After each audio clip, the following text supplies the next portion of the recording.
5 points, 4 fouls. Londaway finds Bowens cutting across top of the keys in a circle line. Double clutch, give it to Dame. Dame leans in, gets the points. Nice feed from Bowens. That's 6 points for Carter Dame. Bowens there, a little dribbling around everywhere. Went back up. Found a cutting Dame to 2 points for Notre Dame. Jacob Freese ball handling for the Indians. Cross-court pass to Peyton Sawyer. Gets it in his district, but trying to feed it to Hester. Gets it stolen in the hands of Tyler Londaway. Blake Bowens now controlling the ball. The semicircle at half court. Screened by Dame, trying to spin out of it. Goes off Bowens' foot, and it will go out of bounds. There's just hands on his knees.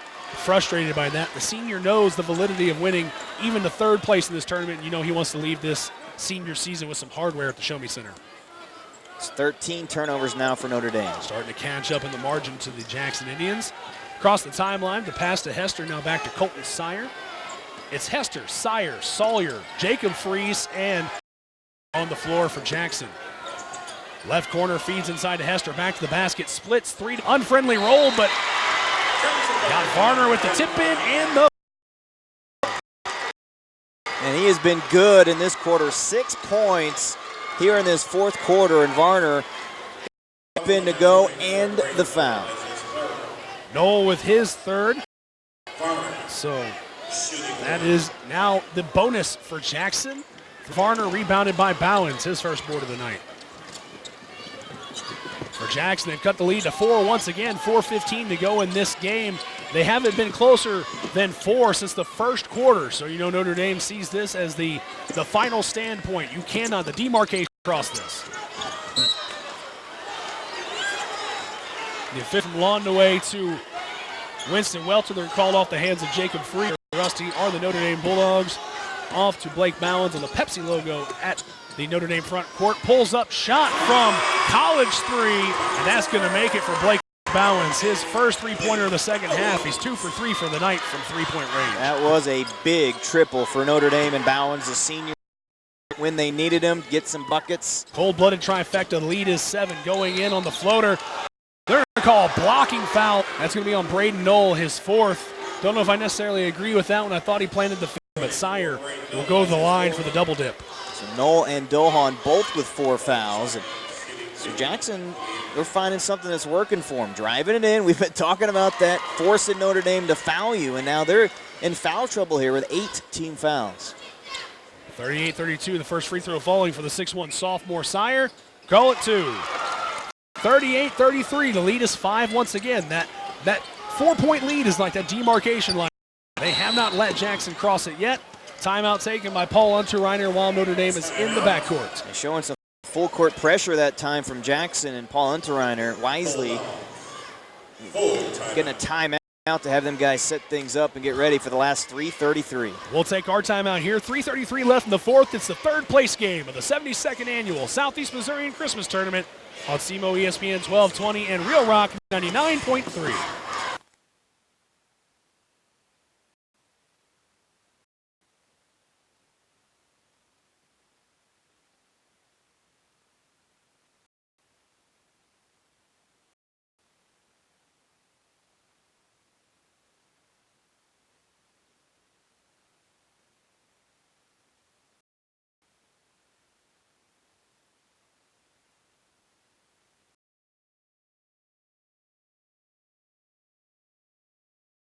Of the 72nd 1220 afternoon simulcast on Real Rock 99.3 is brought to you in part by Caston and Cape and Jackson. Dreyer, Cody Sandusky, Rusty Hendricks with you.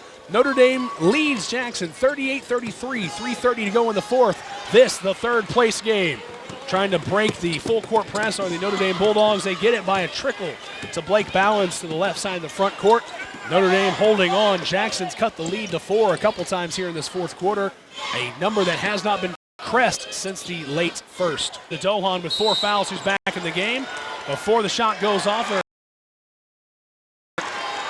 trying to force it in. Dohan, he does not have a point in the second half.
this gymnasium.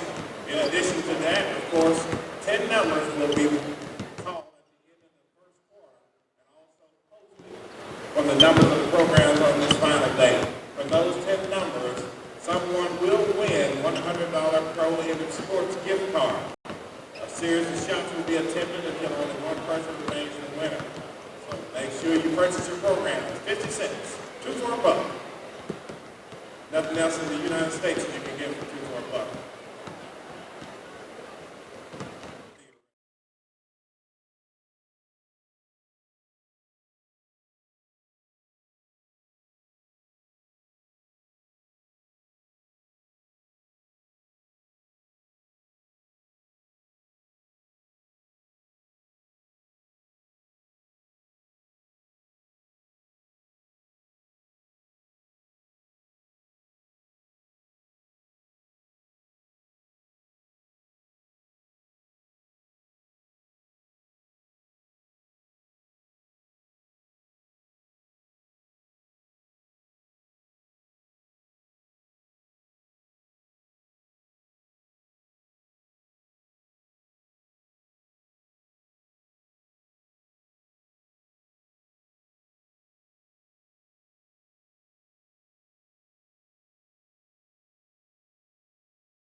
Ladies and gentlemen, the director's attention to center court, please rise as the new beginning quartet sings our national anthem.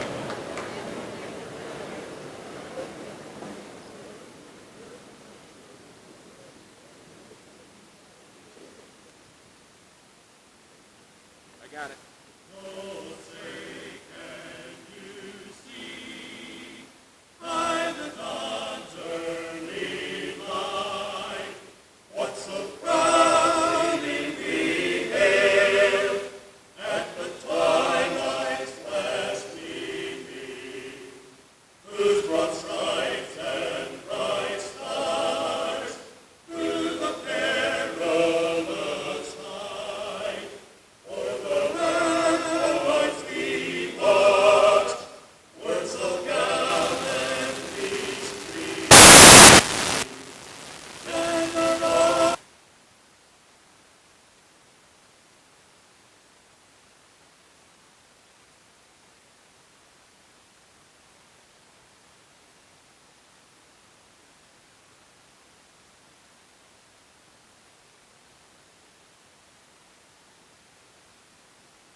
Welcome back to the Show Me Center. We are getting set for the championship game of the 72nd annual Southeast Missourian Christmas Tournament. David versus Goliath, the big bad Charleston Blue Jays, who have won this tournament more than any team in the history of the tournament, 17 times against the Class 1A Advance Hornets. Let's head over to Frank Ellis for the starting lineups. Second annual Christmas tournament.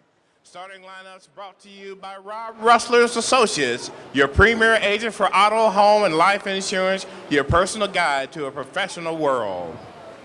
Tonight in the championship game, fighting for the championship trophy in game number 26, we have the Charleston Blue Jays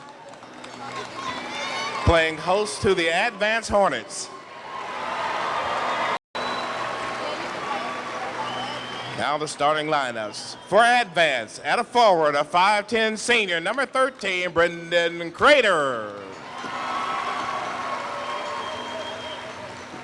For Charleston, at a forward, Mardarian Clark. For Advance, at a guard, a 5'11 junior, number 3, Michael Hood. For Charleston, at a guard, a 6'2 junior, number 24, DeMarcus Sharpe. For Advance, at the post, a 6'4 senior, Austin Mayo. 5 senior, number 50, sophomore, number 50, Delontre Fisher. For Advance, at a guard, a 6'1 senior, number 2, Preston. For Charleston, at a guard, a 6, number 22, Latrell Porter. A 6-foot senior, number 1, Armani Vermillion. And for Charleston, at a guard, a 5'8 senior, number 10, Jaquavis Rogers. Dennis Wheatley with his assistant, Chris Asmus, assistants Jamarcus Williams and Randy Thompson. Officials for tonight's game, Scott Brown, Mike Buck, and Todd Turlington. Thank you to the recognizable voice of Frank Ellis across the way in his 24th season as the man behind the Show Me Center. Eric Shawn and Cody Sandusky were ready to get it on. Charleston in Advance for the big enchilada here. Cody, David versus Goliath, literally the 17-time champs against the tiny little 1A school with barely over 100 students. It's been a certain time since we've seen this. 2006, Bell City and Jackson the last time this happened. And the Hornets go quickly inside to their big man, Dawson, get an angle, and the shot ended up getting rejected. Now a 3 in Sharpe, and that is the way the Blue Jays wanted to start this one. DeMarcus Sharpe knocking down the triple. He had 19 points in the win over the Notre Dame Bulldogs here on Wednesday. And Sharpe in that game hit a couple of threes. And the ball is going to get thrown away, and that is one of the big questions. Cody, coming into this game, how will Advance handle the full court assaulting style defensive press of the Jays? It's very interesting. They don't face too many teams that emulate their style because Bubba Wheatley likes to enforce a three-quarter court press and a trap press in the offensive zone, but Advance getting a taste of their own medicine, so to speak, and so far in the early going, not the best response. And keep in mind, the only team to beat Advance, Scott County Central, who employs some full court pressure, so they had a hard time against the Braves. Here's another 3 out front. This one won't go for Latrell Porter, and the rebound is pulled down by the Advance Hornets. Here comes Preston Webker. He'll drive down the lane, switches to the left hand, and had it rejected by Charleston's DeMarcus Sharpe. DeMarcus Sharpe not his great three-point range despite the three-point shot that his brother Dontrell has, but definitely the more defensive mind of the two, one of the better rebounders and blockers on this team. Inbounds play comes to Michael Hood here for Advance. Hornets trying to get on the board. They're down 3-0. Armani Vermillion, a pull-up from the foul line, and it's there. Vermillion gets the Hornets on the board, and Advance with some full court pressure. Now the one key variable in this game, Advance only goes 5 deep. Realistically, if they get in foul trouble, that could be a major issue. So the way this game is officiated, the physicality, all going to be a factor. Sharpe bounces wing right for Latrell Porter. Now their big man, DeAndre Fisher, will touch it right back to Porter, right side of the floor. A double team from the Blue Jays. From the right baseline, Fisher will launch it out front for Rogers. And flashing out to the right wing, Porter. To the top for Sharpe. High post, the jumper from Fisher is there. DeLontre Fisher. And their big man at 6'5", showing us a little range here early on. Danny Farmer likes his bigs to be able to stretch it out and move. And so far on this tournament, Clark, Tucker, and Fisher, all three, have had some decent mid-range games.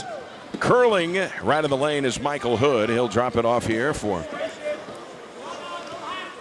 the point guard, Webker. And he'll back it up. Webker at 6'1", one of 3 seniors on their roster. To the top, Vermillion unloads a triple. That came up short. Fisher, the rebound for Charleston, who has a 5-2 lead. We are almost 3 minutes into the game. Driving the baseline, Jaquavis Rogers. Ball gets deflected and picked up by Latrell Porter. To the top, that's Porter for a 3. And the rebound is pulled down by Hood. A little long on the Porter three-point shot. Armani Vermillion, who is this team's leading scorer and was the leading scorer on last year's team as well, going to have to probably offensively carry a huge load tonight. Here's Webker. A series of head and shoulder fakes. Couldn't get it around Fisher, who snatches down the rebound after the miss. Despite Mayo with the 6'4" size, it's 2 games in a row now he's going to be challenged first by Jackson's bigs and now by Mardarian Clark inside. And there is a mistake by DeMarcus Sharpe. He thought that Latrell Porter was cutting toward the corner, so he lobbed the ball for the left corner. Unfortunately for Sharpe, Porter was headed the other way. And so that's a turnover, and Advance will get it back trailing by 3, 5-2. Now keep in mind, Advance held Cape Central to 45 points. Jackson only scored 46 points against the Hornets, and that was in an overtime game. You would think, Cody, they'll want to keep it as low scoring as possible here to give the Hornets the best chance to have an opportunity to knock off Charleston. No doubt, as you said, when you have one man who leads your scoring effort, and realistically there's only 3 guys that contribute heavy points between Vermillion, Webker, and Mayo, the options are limited. Webker, left wing, big 3 on that one, speaking of that young man. Webker unloading from distance, and just like that, we're tied 5-5, each team with a 3. Webker for the Hornets, DeMarcus Sharpe for the Blue Jays. And a ball out of bounds. It'll stay with the Charleston Blue Jays. Danny Farmer now in year number 19. 17 times they've won this tournament. They have finished second 6 times, and they haven't won it since 2012. 3 ball out front, splash for DeMarcus Sharpe. He's hit 2 triples, and right now, if you are Advance, you are seeing a hot shooter in DeMarcus Sharpe. You're going to have to extend that defense. And that's the problem when you're trying to collapse on Mardarian Clark on the inside, knowing that you have to double him up to stop him. Sharpe's taking the perfect opportunity. Dawson Mayo with a little give and go to Preston Webker. And Webker is fouled and will go to the free throw line. Latrell Porter on the foul. That's 2 for him already, the only 2 fouls for Danny Farmer's Blue Jays. Advance has been pretty good from the free throw line. They're 73% of the tournament. And Webker hits the foul shot. He has 4 points. They are 32 of 44. Actually, their worst free throw performance came in the opening round blowout of Meadow Heights. They were only 4 of 9 yesterday or 2 days ago against Jackson. And the free throw is there. They were 16 for 20. And Charleston, in their last game, 16 of 21 in the win over Notre Dame. 8-7, Charleston by 1. Fisher, right baseline. Works it out for Jaquavis Rogers. Comes into the lane, runs up the right-handed shot. No good, but the offensive rebound and the putback from their star, Mardarian Clark. He gets the putback to go, and Clark is on the board. It's 10-7 Charleston. A note for the Blue Jays, we now see Jeremy Tucker in. He had 21 points to lead the team the last time out. Traveling the call on Dawson Mayo, and you see what Danny Farmer's game plan is here, Cody. Each time Mayo is touching the ball, specifically down on the right baseline, the last touch, a double team comes immediately. So either Mayo's going to have to beat the double team or be quick to pass out of it, because if there are 2 defenders on Mayo, someone's open. He's trying to force a 3-point shots to Advance, who normally succeeds well with them, ice cold against Jackson the last time out. DeLontre Fisher mitching a chip shot, bank shot on the left baseline. So the Advance Hornets down by 3, 10-7. Go on the attack, Dawson Mayo.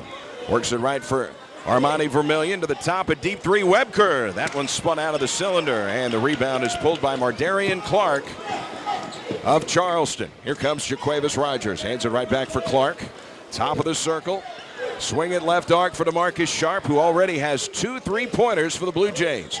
Around a screen to the top, the kick for Jeremy Tucker. His jumper won't go, and the whistle is blown, and we'll get a personal foul, and it is coming up on the Jays. And it's on Mardarian Clark for Charleston. Team foul number 3 on Charleston. Advance is yet to be called for a foul. That's good news. They cannot afford foul trouble. Armani Vermillion brings it across the line. He had 15 points in the win over Jackson in overtime here on Wednesday night. Webker swings it out high here for Vermillion. Holding against Jaquavis Rogers. He'll approach. Angles right. Stops on the right arc. Now steps to 17. The jumper goes for Armani Vermillion, his second field goal. And Advance is cut it to 1, 10-9 Charleston. Vermillion's a guy, he scored 8 in the overtime against Jackson to really give Advance that victory. You know he's wanting to keep that field going from the end of the last game Wednesday night. Here's DeMarcus Sharpe at the top of the circle. Gives it up here for Jeremy Tucker, who has come off the bench in this game. Tucker, right arc for Jaquavis Rogers. Now Fisher at the free throw line. 1:35 to play in the quarter. And the jumper by Tucker. No, the putback. Clark, yes. And the foul, Mardarian Clark. And both of his baskets, Cody, have come off offensive rebounds. And he will head to the free throw line. And we pointed it out a little bit earlier. Charleston has been one of the best free throw shooting teams in this tournament. They are shooting 78% from the line, 43 out of 55. Mardarian likes that. Force the ball inside, force some pressure and the contact. He moves very fluidly inside the blocks. And you see the success rate there after that offensive rebound. And he hits the free throw, a 3-point play for Mardarian Clark. It's a 4-point lead for Charleston. Clark is the second leading scorer in this tournament. Only Cole Nichols of Bell City entering play today has more points than Mardarian Clark. And we're going to get an over and back call, and there is that pressure from Charleston, and it forces Webker into a backcourt violation. And the lead is 4 for Charleston, so they are looking to expand. Preston Moore, by the way, or I should say, Carson Miles is in for Advance. A wild shot by Clark, but they get the rebound. Jaquavis Rogers bounces for Clark. He's got 3-point range, but he will work it for Sharpe's right sideline. Drives the baseline, pull up 14-footer is an air ball, but it's ran down by Tucker.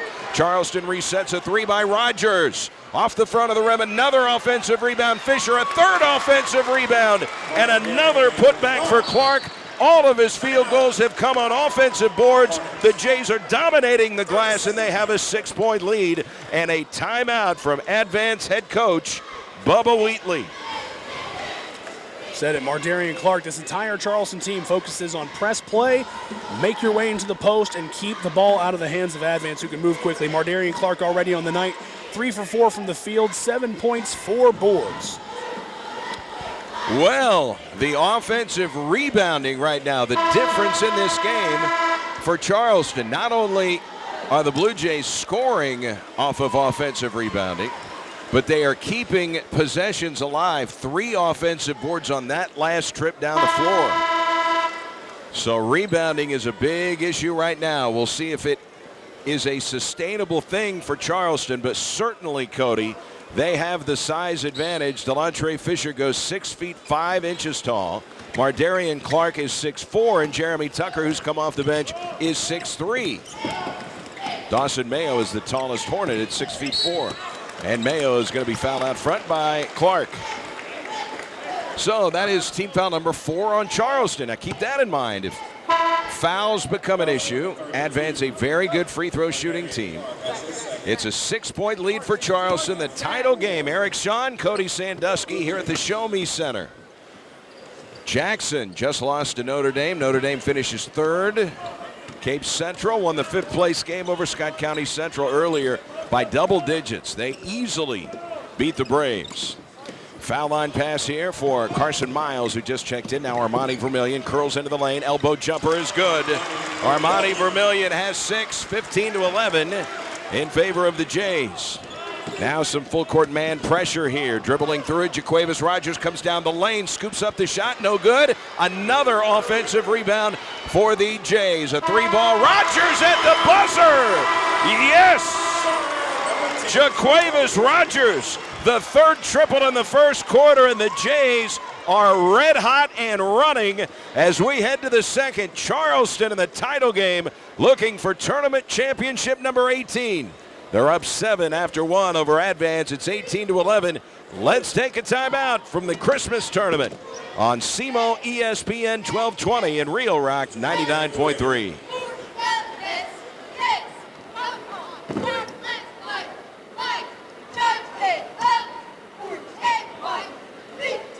Numbers will be posted by the program stated on the wall once we call them. And you need to report down there 2 minutes before halftime. First number is 5362. 5362. The second number is 5580. 5580. Next number is 5. Well, if you are listening to the tournament, you can watch a live video stream at SEMOBall.com tonight. Just log in.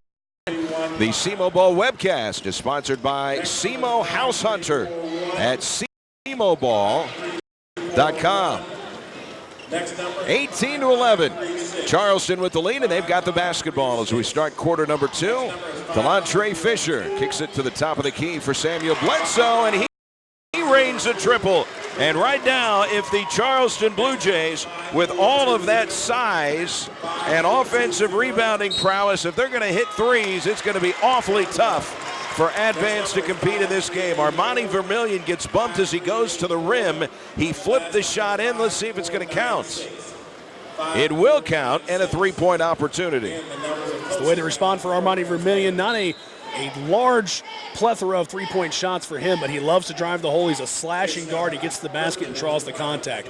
On the other side for Charleston, that last three-pointer coming from Samuel Bledsoe.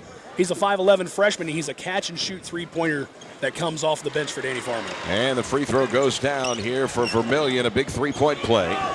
Advance down 7, and Charleston breaks the press easily. Jeremy Tucker left of the alley, and the ball gets poked loose, but DeMarcus Sharpe gets it, drops it baseline for Tucker, turns and scores. With and Jeremy Tucker is really struggling against the pressure. A 5 Blue Jays. Tim Turlington said no, it is a blocking foul on Charleston's Keyshawn Griffin. Team foul number 6. The lead is 12, a three-pointer that clangs off the front of the rim. And it will get out of bounds. And it will stay with Advance. One of the few rebounds Charleston has not grabbed in this first half. Webker finds Vermillion. They're going to need some offense, but more importantly, they're going to have to defend the perimeter. Throws it away, and Advance right now is all out of sorts. Charleston is dominating this game at the moment.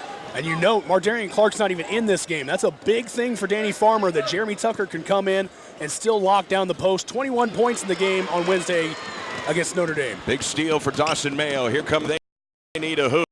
Mayo drops it baseline. Vermillion to the left hand, reverses it in off the window. And Vermillion is doing 7 of the 16 Advance points. He's perfect from inside the perimeter. It's a 10-point game, 26-16 again. Charleston, no problem with the press. They get it into the front court, but throw it away. Bledsoe's looping pass intended for Griffin is picked off by Dawson Mayo, and Keyshawn Griffin, personal foul. So Griffin's going to have to head right back to the bench a couple of minutes ago, and now he will sit. Mardarian Clark is back in for the Jays. Interesting note for 6 of their fouls back-to-back on individual players. First on Porter, then Clark, now on Keyshawn Griffin. Danny Farmer, 666 career coaching victories as Don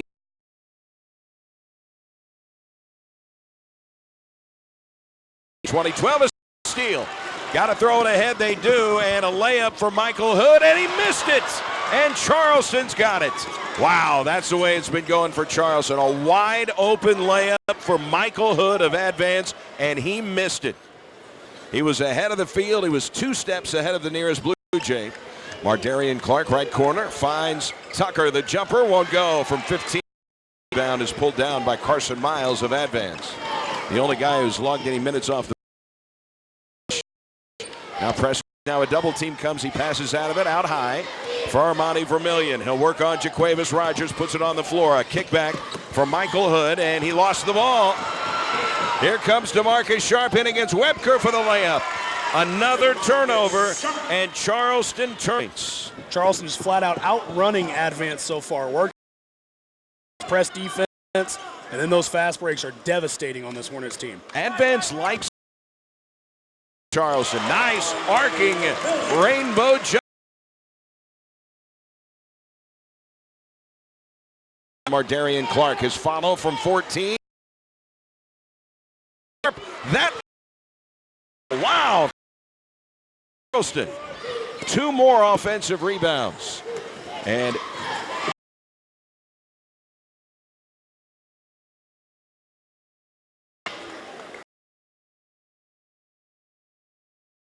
win over no. And here in overtime on Tuesday night. One more is in the air and good. We told you how well 78% of the tournament, and they're 3 for 3 tonight. The lead is back to 10 for Charleston, 30-20. Danny Farmer in 19 years, he's preached a lot of things. Fundamentals being free throw line has been a regular point of success in Charleston's history under him. And a traveling call on Vermillion. Back-to-back turnovers for Advance. They cannot afford this, Cody. They're trying to get back in the game, and on the last 2 possessions, they haven't even gotten a shot and given it right back to the Jays. It doesn't help that on both possessions, either Vermillion has had the ball or they've tried to force it to him. The only one with points in the field in the second quarter. Jeremy Tucker finds Clark. Now they work the right side of the floor. Marcus Sharpe, who's hit a couple of 3-pointers so far in the game. By the way, Isaiah Gillespie, freshman into the game at the rim. It's Clark for the finish and one. Wow. And Charleston is running away from Advance. It's a 12-point lead with 3:39 to play before halftime. Advance, the number 7 seed. They come in with an 8-1 record. Charleston 9-1, and Clark drills the free throw. They continue to be hot from the line. I think DeMarcus Sharpe missed a free throw earlier, so they are actually 4 of 5 from the stripe rather than 5 for 5. 33-20, a 13-point lead for the Jays.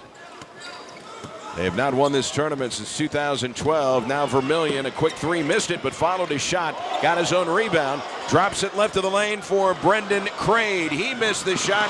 Outlet pass stolen by Michael Hood for Advance. Boy, they need a basket. Foul line jumper all over the rim, and it goes for Carson Miles. That's one of the biggest baskets of the game for Advance to at least put a minor tourniquet on the bleeding. They've cut it to 11. Mardarian Clark, and he had his pocket picked by Michael Hood. Now Hood in a double team in trouble, threw it to Mayo, and he got fouled from behind. Isaiah Gillespie coming in trying to poke the ball loose, but he got a lot of the body of Mayo. In fact, Gillespie ended up sliding to the floor himself as he got the personal foul.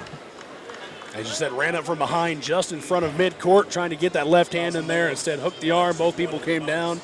And Mayo, the 6'4 senior, 2 for 2 in the stripes so far this quarter, back for a single bonus. And this is the best situation for Advance. They don't have to do ball handling against the press. The clock is not running. They go to the line, but they miss the free throw. Mayo misses the front end of a 1-and-1.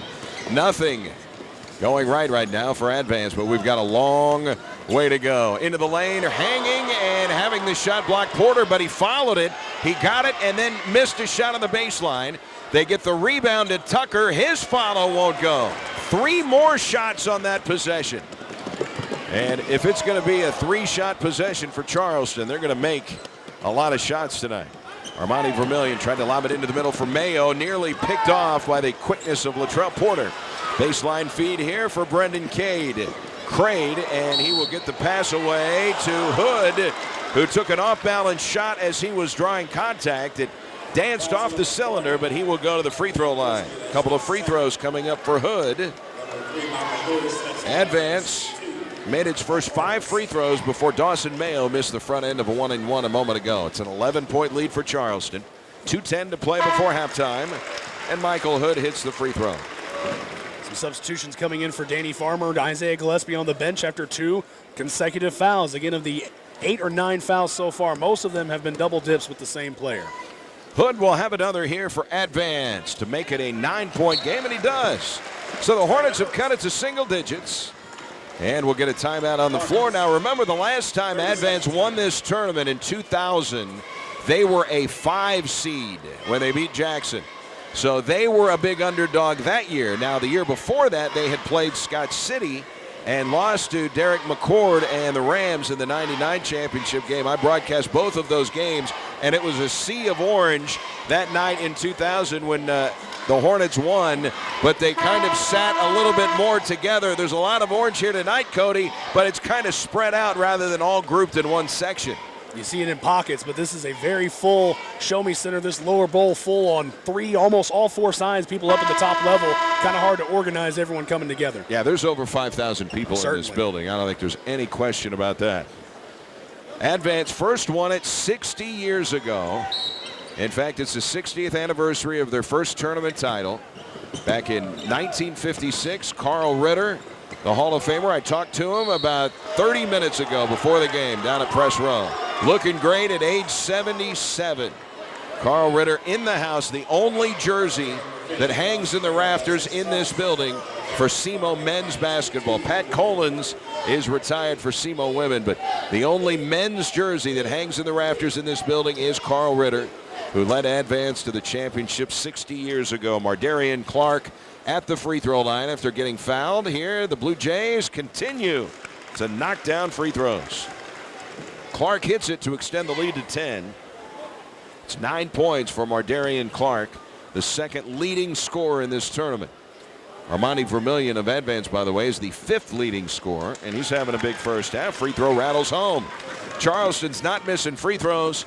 They are pounding Advance on the glass, and they have an 11-point lead. Things are going to have to change if the Hornets are going to find a way to get back in it.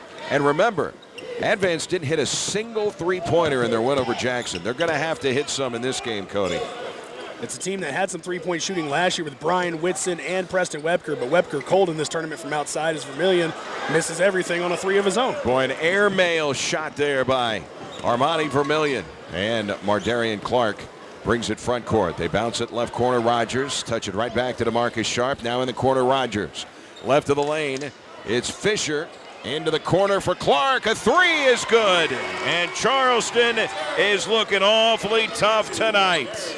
Another three-pointer. They have hit 6 triples in the first half. 6. They hit 8 three-pointers in their opening round victory over Leopold. They hit 6 in their overtime win over Oran. They hit 3 against Notre Dame. A missed 3 for the Hornets.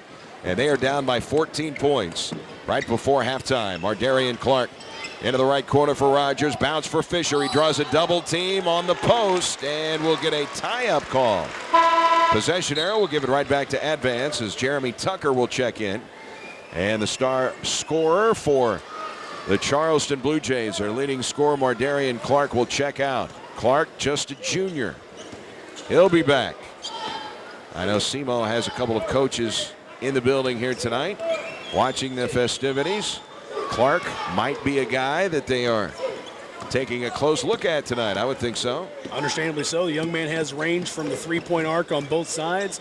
A good mid-range game and a nose for the ball underneath the basket. Dawson Mayo at the 18-foot mark powers his way into the lane. Cross-courts the pass for Vermillion. Curls to the foul line. A kick out, a 3 on the way. Hood in and out. Boy, Advance needed that. They're down 14.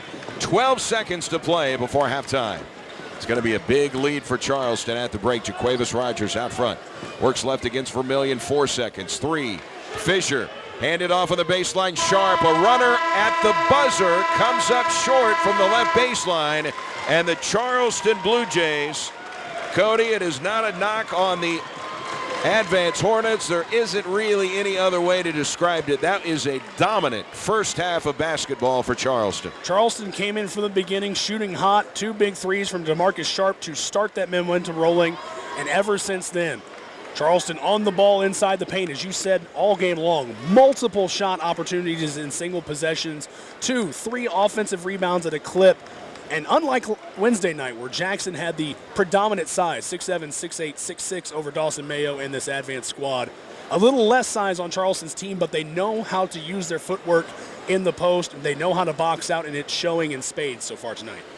And you got to keep in mind also, when you are advanced, right now when they miss a shot, it's one and done. Right. That's it for the Hornets.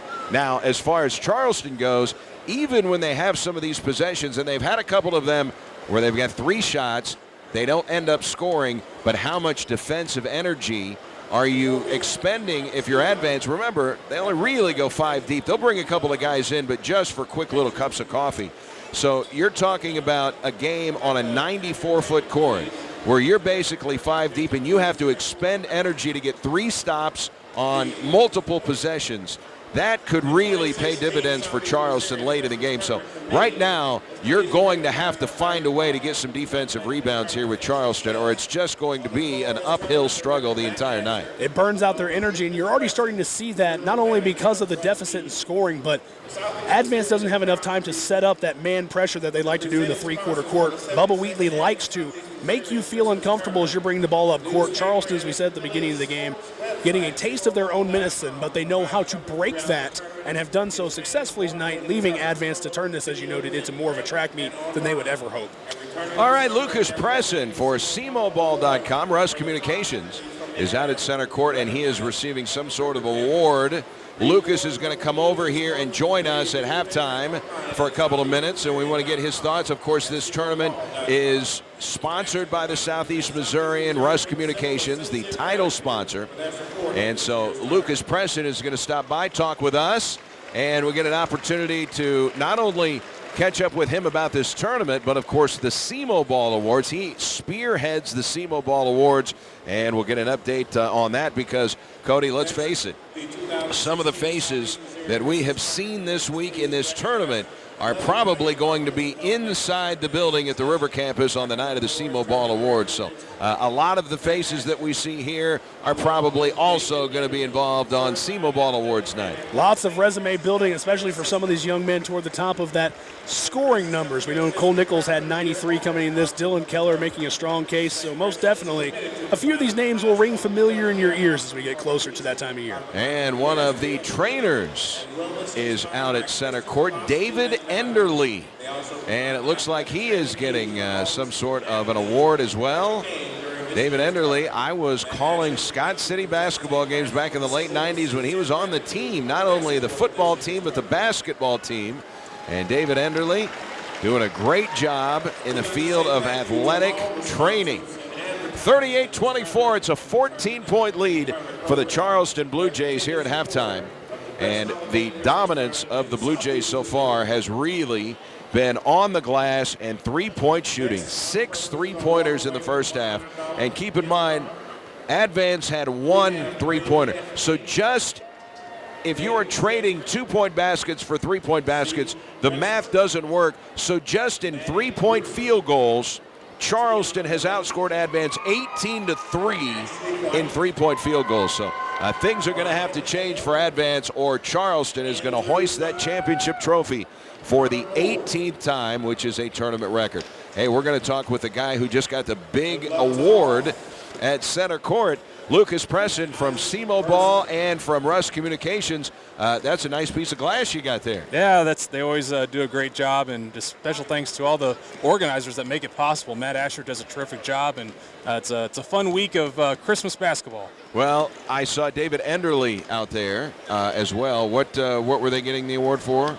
I think that may have been St. Francis also being recognized as one of the corporate sponsors. There's a number of sponsors that help make this possible. Terrific. So. I was saying that David Enderly, when I was broadcasting Scott City games in the late 90s, he was on the football team and the basketball team. So good to see David Enderly still involved in Southeast Missouri athletics. Absolutely. And that's what SEMO Ball is all about. Athletics. The Southeast Missourian has been the title sponsor. How many years is it now that you've been the sponsor of the tournament? It's been a number of years. This tournament now in its 72nd year, and we've been part of it for a number. So I would say it's been well over a decade. It probably at least, if not more there. So, yeah, I remember growing up through high school and before, and this was kind of the thing to do, in Southeast Missouri, the week of Christmas to New Year's, you come to the Show Me Center and you watch basketball. So that's just what you do.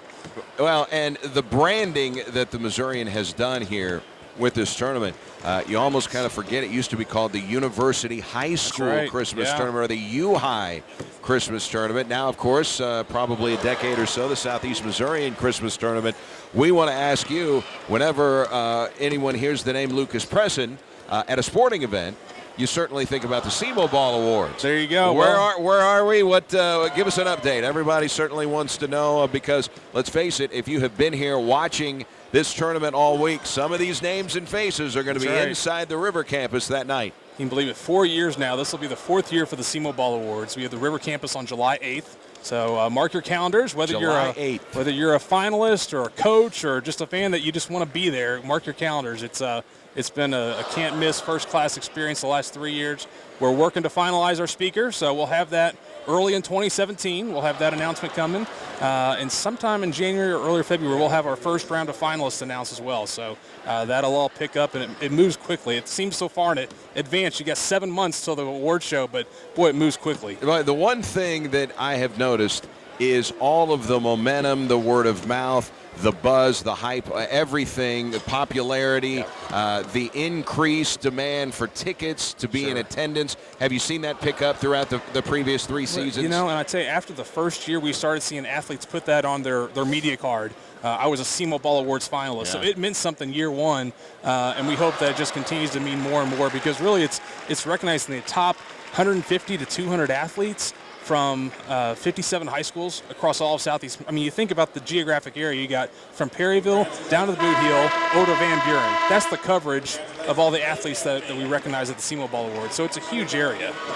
Lucas Press and Russ Communications. Now, you guys have been doing some bracket challenges. People have been predicting how the brackets were going to go, and there's been fan voting, right? There's been fan voting. In fact, the fan voting, if it hasn't ended yet, so you may want to check it if it hasn't ended, but at halftime, right before the third quarter, it's going to end. We've had over 5,000 votes for this fan-voted MVP. That is terrific. And I believe the top 2 candidates for that award are playing in this game. So that makes a lot of sense. You know, the top 2 players would be up in the running for this. I'm guessing Armani Vermillion and Mardarian Clark. I believe that's correct. Yeah. So it's a neat deal, and we always love to get fans involved. And you're going to have the all-tournament team, which is coaches and media and everybody. You know, they select that, but this gives the opportunity for fans to do something, and that's all sponsored by the folks at Rose Convenience Stores. So. Have I asked you before, where'd you go to high school? I went to Central. Okay. I did. So your team did well tonight. They got the 5th place hardware. That's right.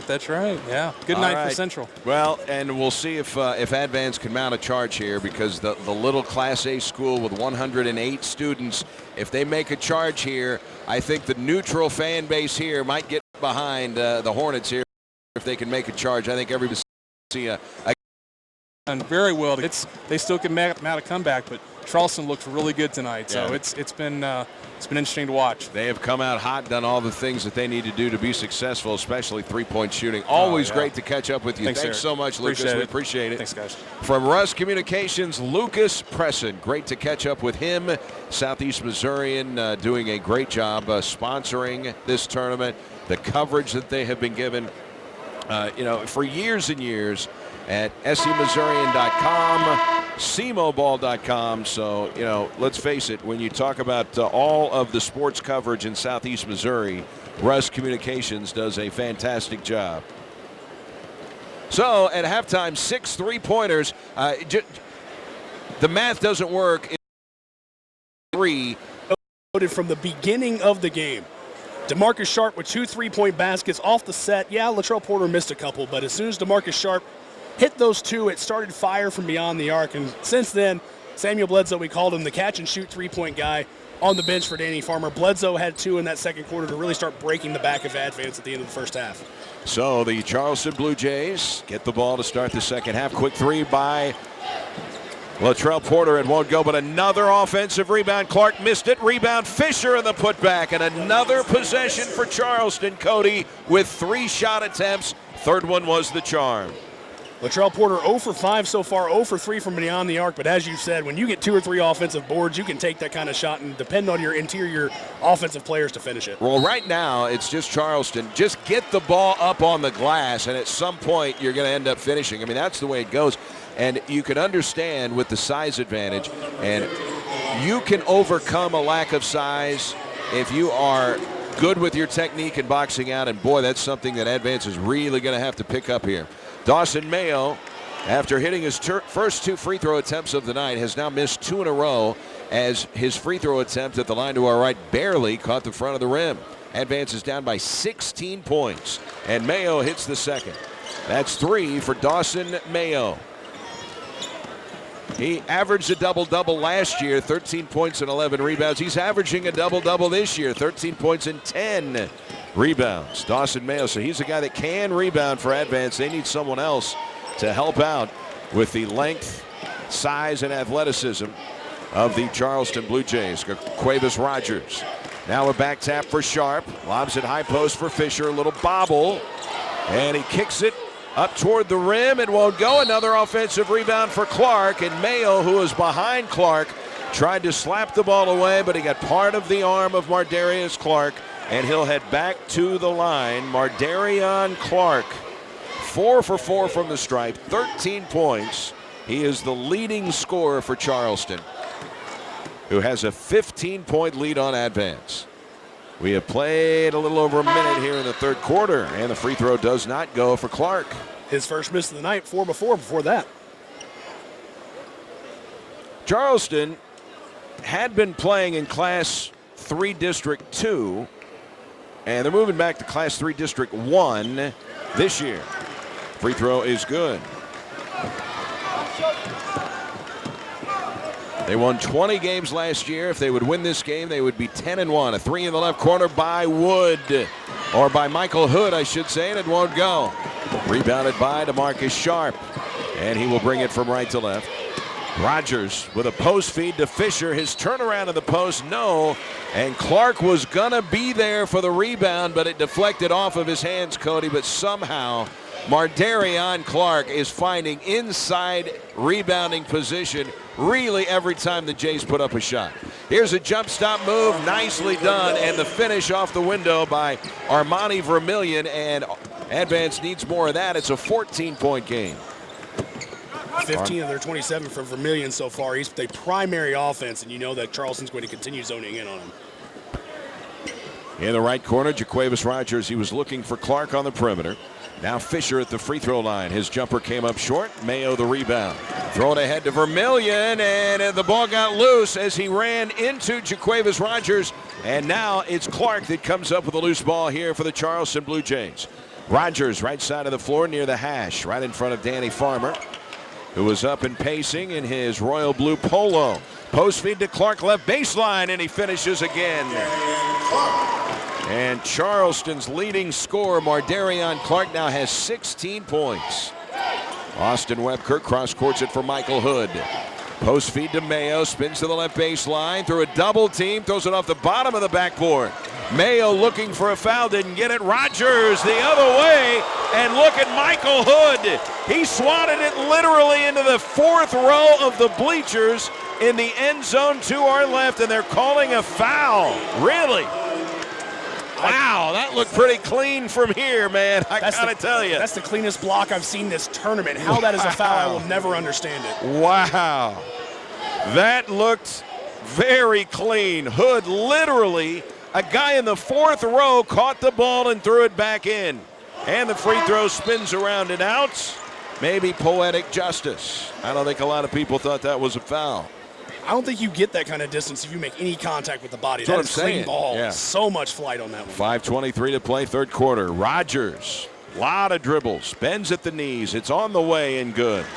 6 points for Jaquavis Rogers. Charleston is dominating this game. A 17-point lead. Can the Hornets make a run?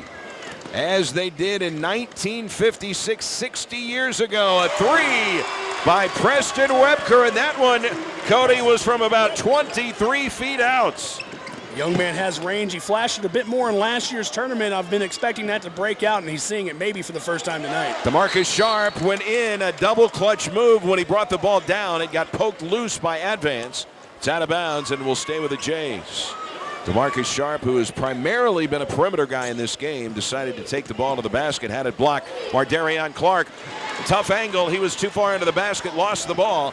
Here come the Advance Hornets. Chance to put back-to-back baskets together for the first time in a long time. Webker, another deep three. He's got 2 in a row. Hornets trying to make a run. It's an 11-point game. 44-33. Rogers dribbles through the press. They beat the press very easily. Down the lane with a running one-hander. Latrell Porter, another offensive rebound for Mardarion Clark, and he gets fouled and then goes back to the line. Wow. I've got Clark for 8 rebounds tonight. I'd have to say 6 of those are on the offensive end. And Dawson Mayo picks up the personal foul. That's 2 on Mayo. Mardarion Clark, free throw good. It is not a winning formula to send Mardarion Clark to the free throw line. Only Cole Nichols, and his legend continues to grow in this tournament. Only Nichols from Bell City has more points in this tournament than Clark, and he drills the free throw. He's just not going to miss many free throws. He is now 7 of 8 from the line. Mardarion Clark, 18 points. Armani Vermillion, 2 hands the pass for Webker, just hit a couple of threes. Post feed to Mayo, one-on-one with Fisher, give and go with Vermillion for the deuce. 17 for Armani Vermillion. It is an 11-point game. Can the Hornets get a stop? Tucker bounced it into the backcourt, a turnover. The pressure forces a Jays turnover. And Advance Cody with a bucket can turn this into a single-digit ball game. Momentum heavily in their favor right now. They have to capitalize while it's there. 3:52, a 3 by Webker. Off the front of the rim, offensive rebound to Michael Hood. Hornets reset, Armani Vermillion stumbling. Got it to Hood, left side of the floor, now Webker out front. Works around to Mayo's screen.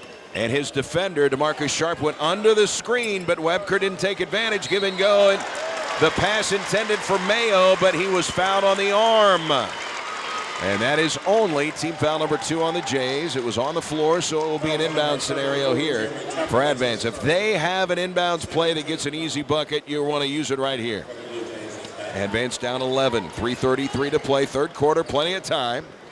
Pass out front for Carson Miles, and he throws it away. Miles, one of the few guys that comes off the bench, a big turnover, and Advance can't take advantage. It's got to be a little bit unsettling for Coach Bubba Wheatley and his squad, trying to push the pace forward, keep that momentum going, and maybe a crack in that momentum. And that's unfortunate timing of Charleston as they start moving the ball across court. They get it through to Mardarion Clark deep in the far corner, moving around.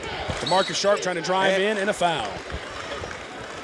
Foul's going to be called on Michael Hood, his third, and now Bubba Wheatley, as we've said, a bench that only goes 5 deep. He may have to start tapping into that 6th man a little bit more as Crate is on the bench with Miles inside. Inbound play to Marcus Sharpe on the far wing. Moving around is Jaquavius Rogers, trapped by Michael Hood, but Sharpe gets it, touch pass over to Sam Bledsoe. Bledsoe so far in this game, nice 3-point shooting. Jeremy Tucker pulls up, misses from the left elbow, slapped out, and again, DeMarcus Sharpe with the ball to reset the offense. And another offensive board here for the Charleston Blue Jays. Pass into the middle for Tucker, and his shot rattled out. Another offensive rebound for Clark, and he gets fouled again.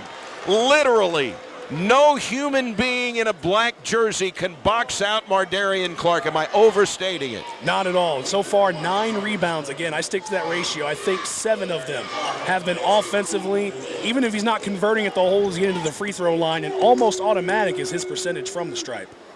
7 of 8 from the free throw line. He line drives in the free throw. Wow. 47-35. It's a 12-point lead for the Charleston Blue Jays. 2:41 to play in the third. Still time, but holy cow.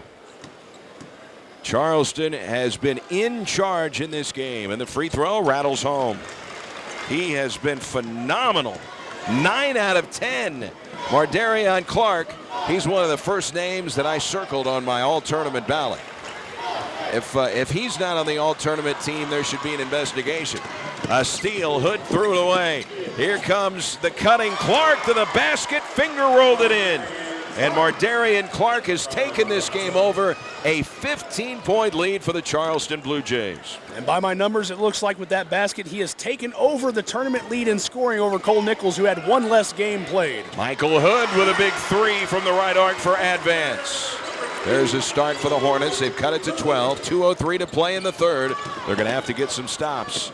And a pass intended for Samuel Bledsoe from Clark, and the pass was wide of the mark. A Charleston turnover.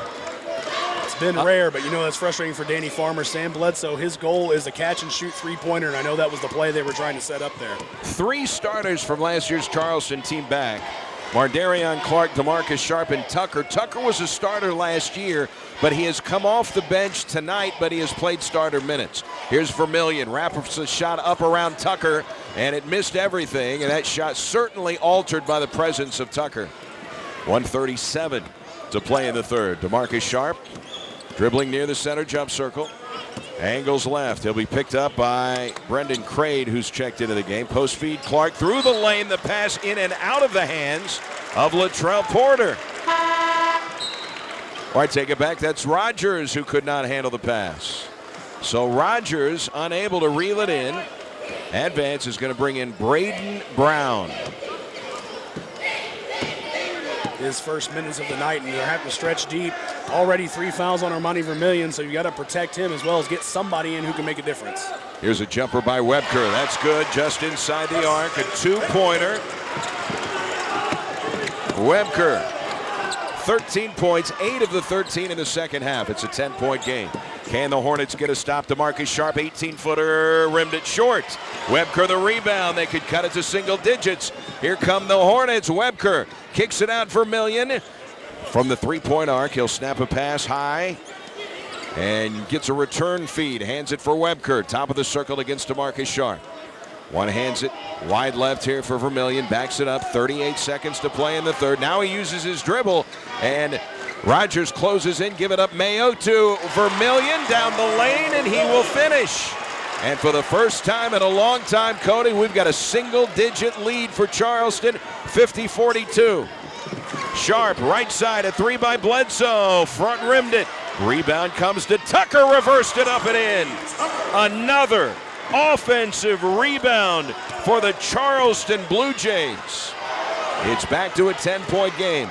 5 seconds to play in the third. Post feed to Mayo for an uncontested layup. And man, did Advance need that. And at least as they head to the fourth quarter, Advance has got to be feeling a little better, Cody. It looked like a big separation at halftime, but just like that, it's an 8-point game as we go to the fourth quarter. 20 points scored by Advance in the quarter, only 14 by Charleston. I know it may seem like pebbles being tossed in the pond, but that's the only way you can start to surmount this lead, is try to chip at it slowly and see if you can get at it late. By the way, we've got our email up and running. If you are tuning in the broadcast tonight, if you're watching the webcast on SEMO Ball, or you're listening on the River Radio Sports Network, you can drop us an email. Let us know where you're tuning in the game, who you're rooting for in this fourth quarter here, Charleston or Advance. Our email address is semoradio@gmail.com. semoradio@gmail.com. SEMO, semoradio@gmail. We'll read your emails. Where are you tuning in the game, and who are you rooting for here? Advance is down 8. Charleston leading 52-44. The Blue Jays, who last won the tournament title in 2012. Danny Farmer, this would be win number 667 in his career if he could get it. 2 state titles at Charleston. Remember, before he came to Charleston, he won 5 state championships as the girls coach at Scott County Central High School. So he's been a part of 7 state championships as a head high school basketball coach. Webker thought about the three. It was going to get blocked, and then he ends up losing the ball, and a layup for DeMarcus Sharpe. If you want to know what points off turnovers are, that was it. Webker went up for the three-point shot, realized it was going to be blocked, tried to pass the ball at the last second, but instead of passing it, he just dropped it on the floor, and it was an easy turnover. Deep three, Webker, and he makes up for the turnover with a triple. And again, got a single-digit game, 54-47. Charleston by 7. Jaquavius Rogers. Advance going to have to box out here in the fourth quarter. And they do on a misrunner by Rogers. Mayo gets the rebound. Advance could cut it to 5 or 4 with a 3. Michael Hood drives into the lane for the layup. Boy, Michael Hood, you could see him on the left perimeter, Cody. He thought about taking a 3 and then saw an uncontested lane to the basket. He took it. We've got a 5-point game, and Danny Farmer, for the first time tonight, has called a timeout. Trying to settle down his team. Danny Farmer, his patented pace, has picked up a little bit in this fourth quarter. Michael Hood coming with the game face in these last 2 quarters. He's been on an edge, and he's showing it.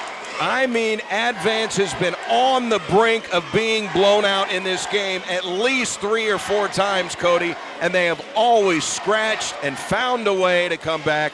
What they need right now is someone to box out Mardarian Clark on the defensive glass and not give Clark an opportunity at offensive rebounds. But if you're Charleston, keep doing what you're doing, because if you can just get the ball up on the rim, even if you're not going to make it, your offensive rebounding dominance is going to give you likely a lot of opportunities here in the fourth quarter.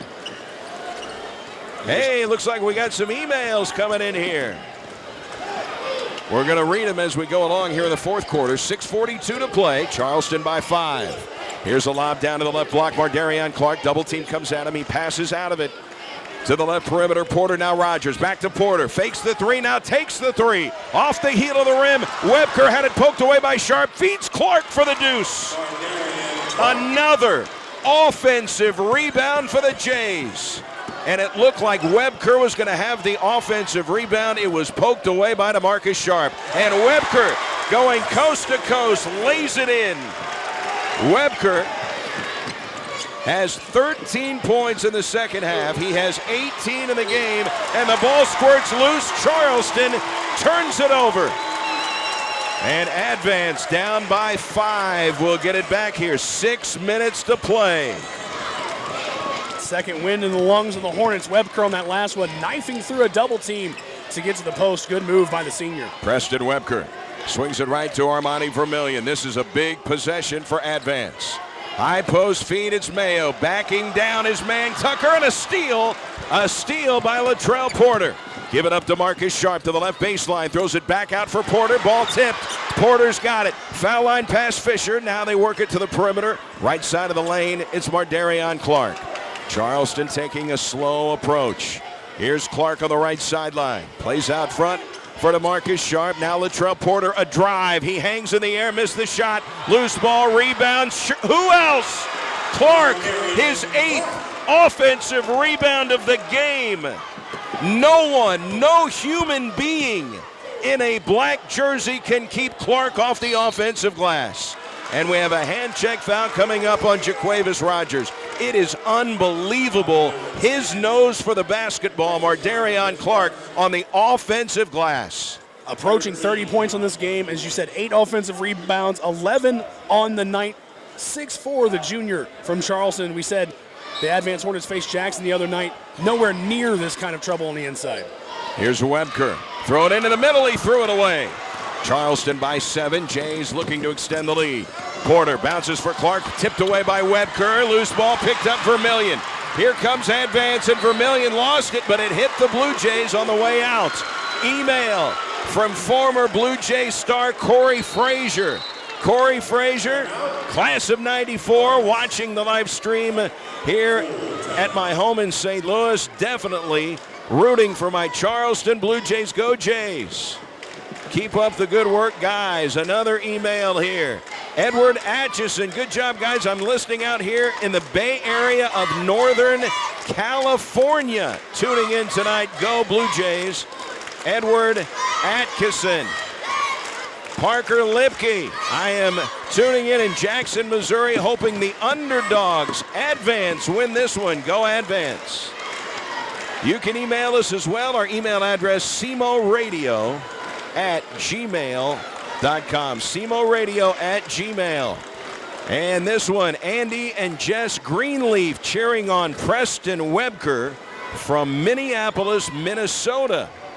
So we have been hearing from the Heartland, Minnesota, St. Louis, and California. This internet thing is wild, man. Love the reach that it has.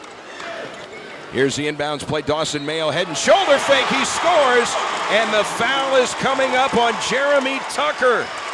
3-point opportunity for Mayo, who has missed a couple of free throws tonight. He's 3 for 5. Advance has just made it a 5-point game. It's 58-53, Dawson Mayo, line to our right. Here's the free throw, he got it. It's a 4-point game here. Still 4:49 to play. Glad you joined us. This one is for the whole enchilada. The championship trophy. High post Tucker. Now they work it out to the perimeter. Sharpe right back to Tucker. High post left. Cross courts it to the wing for Latrell Porter. Picks up the dribble. Ball tipped. Stolen by Michael Hood for Advance. 3-point game. Michael Hood, now he gets up. Does Brendan Crade, and he fouls one of the Blue Jays. And now Crade angrily saying something to one of the Charleston players, and his teammate Preston Webker went over and bear hugged him and said, "Let it go, man." Not the time to blow the game when the momentum is squarely in your favor. Here's a jumper from Tucker. He missed it. Rebound to the Hornets. They could tie or take the lead. 58-56, Charleston. Preston Webker holding. He'll dribble out to the beak of the Red Hawk near center court. Mayo came out to set him a screen. They run Sharpe off the screen. Advance is down by 2. We tick under 4 minutes to play. It didn't look like it was going to be a 2-point game about 20 minutes ago. Michael Hood left sideline. Plays out high for Brendan Crade. Right back on the sideline to Hood. He will go behind his back on the dribble. Lost it. Here comes Mardarion Clark for the dunk. Not only 2 points, but a way to take the energy out of the Advance fans. You know Mardarion Clark thought that down for every dribble. Hood tried some behind-the-back dribble, and as soon as he did, Clark took the ball away from him. Advance down 4. Dawson Mayo to the right baseline in a double team. Draws the foul. Email Chris Welker. Said, "I am rooting for Advance." Tuning in St. Peters, Missouri tonight. Rhett Morgan said, "Former Advance player, 1981, listening in Tulsa, Oklahoma, enjoying the broadcast." And the free throw is good for Dawson Mayo to make it a 3-point game. You can email us too at simoradio@gmail.com. SEMO, simoradio@gmail. Free throw won't go for Dawson Mayo. Charleston by 3, 3:07 to play. High post feed Jeremy Tucker. Swings it right to Jaquavius Rogers. Now to Marcus Sharpe out front. Crossover dribble, gets right of the lane. Drops it for Rogers. He'll dribble out high. Gives it up to Porter. Now Sharpe bounces into Clark. Leans in, runs over his defender. He banks it in, and they let the contact go. Mardarion Clark having a monster title game. And the lead is back to 5 here for the Jays. Pass intended for Mayo, tipped away by Tucker. Advance fans wanted a foul. Mayo is banging with Clark on the post. Pass intended for Mayo, gets deflected.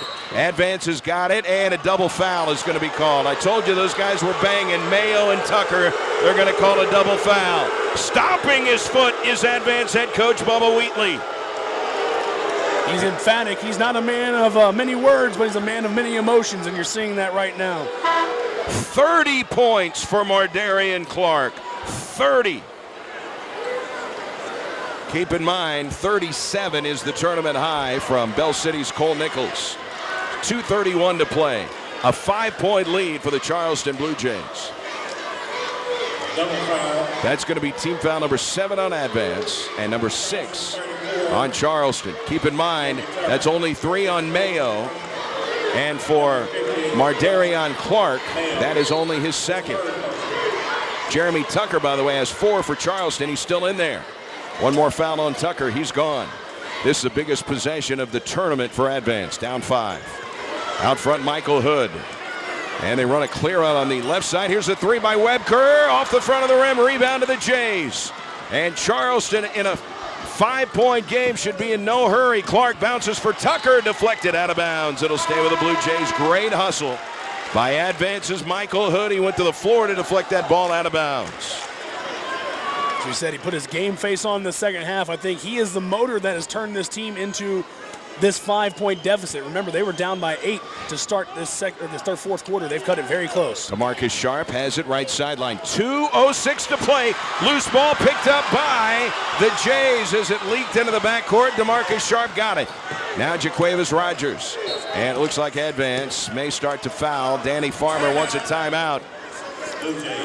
1:57 to play. Charleston 62. Advance 57. Email Cody. Joe Northern said, rooting for absolute insanity and a fantastic finish. Listening en route to Columbia via the SEMO ESPN app.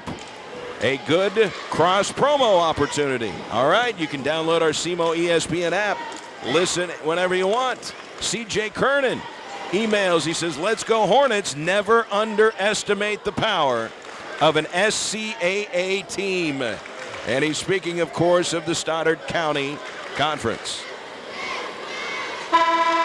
We've got Cody, Rebecca Bueller. Thanks for the broadcast. We're the Buellers from Advance. We are in Virginia on our way to visit family in Maryland, enjoying the game by computer in our motel room. Thank you, Laura, Larry, and Becky Bueller.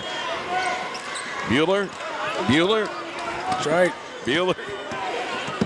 They've never heard that before. Oh, probably not. That's a new one. Good job. Save Ferris. Here we go. 62-57. Lob down to the post. Clark draws a double team. Now he dribbles out to the perimeter. Clark trying to get away from what is probably going to be a foul. They don't want to foul him anyway. He doesn't miss. Now it's Porter. He's going to get tied up. Good play by Armani Vermillion, but the possession arrow will keep it with Charleston. 93 seconds to play. Charleston has a 5-point lead. Advance going to have to get a steal or foul. DeMarcus Sharpe bounces for Tucker. Right back to Sharpe. Now Jaquavius Rogers. Left arc. Rogers dribbles to the top of the key. Gets it right back to Porter. To the free throw line. Porter is fouled. 1:19 to go. And right now, Advance is just hoping. They're working on hope here that Charleston is going to come up short from the line, but they have been very good from the line in this tournament. Latrell Porter has not scored a point in this game, and I'm not sure he's left the floor more than a couple of times. Free throw, and when they need him to step up, Porter does. He drills it, and the lead is 6. He can make it a 3-possession lead for the Blue Jays if he can hit this shot with 1:19 to play. 2 dribbles. It is in the air, and he missed it. Rebound. It is going to get knocked out of bounds. They're going to give it to the Jays. 2 black jerseys were over there, Cody, and Jeremy Tucker for Charleston. And that is a tough break for Advance, and they're going to have to foul as soon as the ball is inbounded here if they can't steal it. Porter looking, lob it out front for Rogers. Somebody got to foul him. Rogers, no one fouling him. Now Sharpe has got it, and Hood finally fouls him with 1:10 to play. It's a 6-point Charleston lead. And Hood will leave the floor. That's his 5th. So he exits the game. Final scoring effort in the second half, 5 points. But as we said, a motor to get this team going when they needed him most. And going to the free throw line is DeMarcus Sharpe. Remember, Porter hit 1 of 2 a moment ago, but they got the offensive rebound as the ball got knocked out of bounds. Sharpe hits the free throw. He's got 13. It's a 3-possession lead, a 7-point advantage. Eric Kellum from Colorado Springs rooting for the Jays. He was on that 83 state championship team. Missed free throw. Another offensive rebound for Clark, but his putback wouldn't go. Here come the Hornets. Pass underneath of Vermillion. Missed the layup. Rebound Tucker, and Charleston can feel it now. Up by 7 with under a minute to go. And they are not fouling. DeMarcus Sharpe bounces for Rogers. And Rogers does get fouled. Rogers is 3 for 4 from the line. Eric Kellum from Colorado Springs, part of the 83 state championship team for the Blue Jays.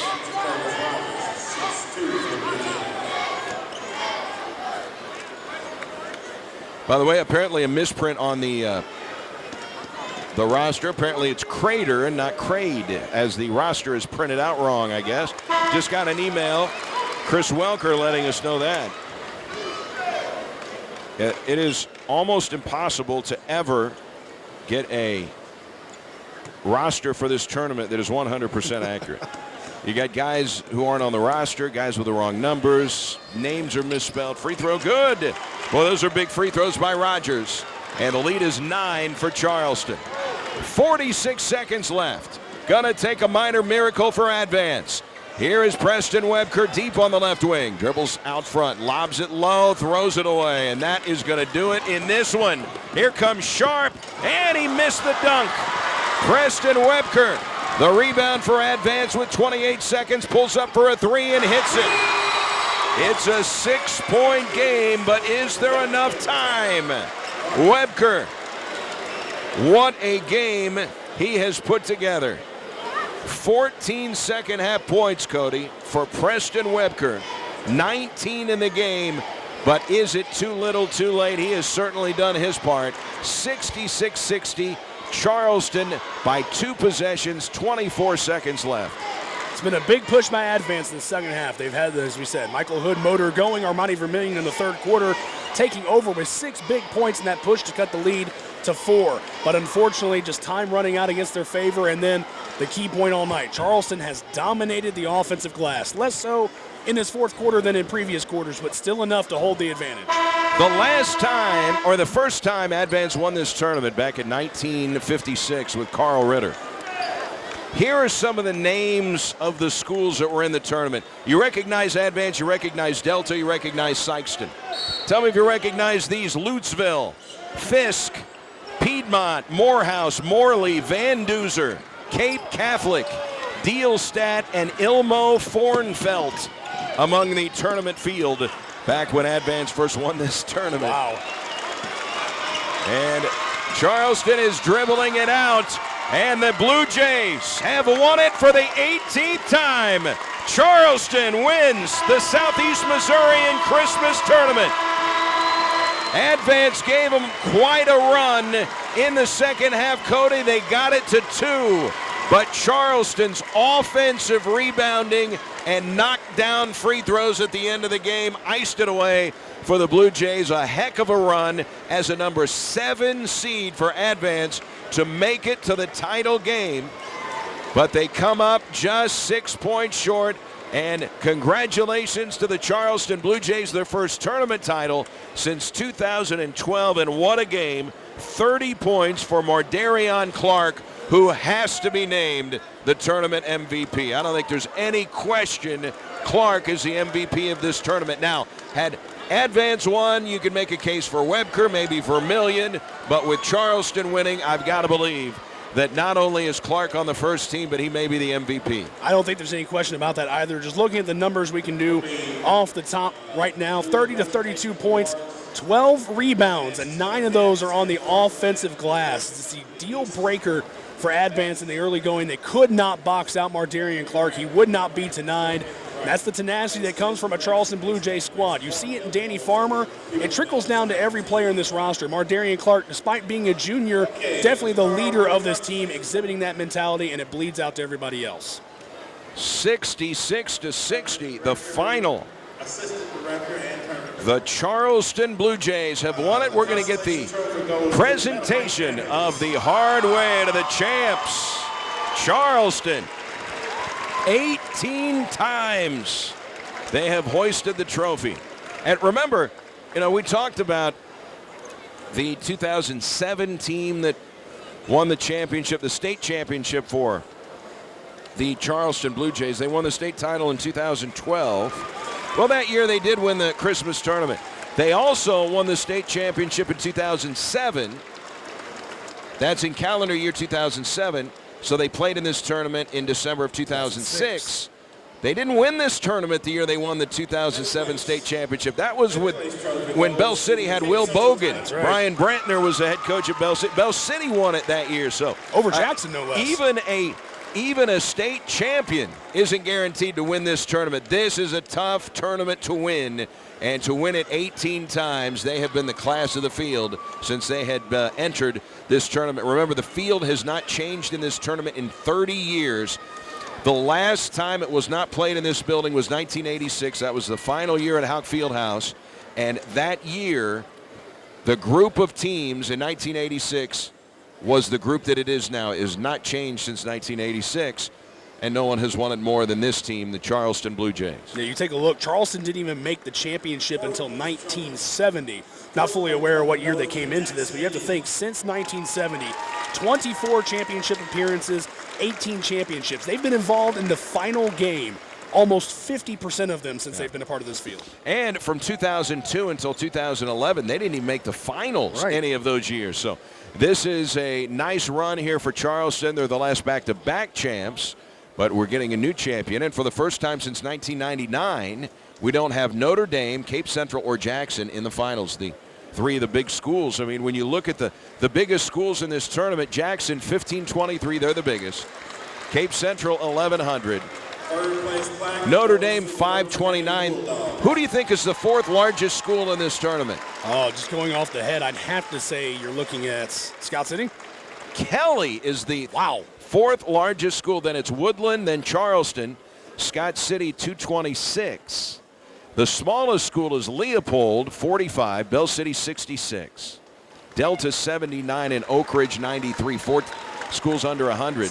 Scott Central, 107. And Advance, 108. So Advance, barely over 100 students, and they're getting the second place hardware now. Listen to the Hornet fans. The hardware was presented to Cape Girardeau Central for 5th place.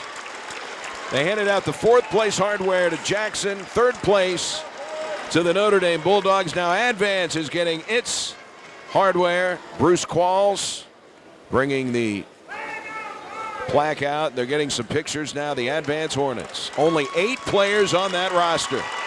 And remember, Advance has won a couple of state titles themselves. They won state championships in 1972 and 1975 under Carol Cookson. Yes, brother of Ronnie Cookson. Has won more state titles than any coach in the history of the state of Missouri. The Cookson family can coach. And you hear the big cheer for the Blue Jays. They are getting their hardware now.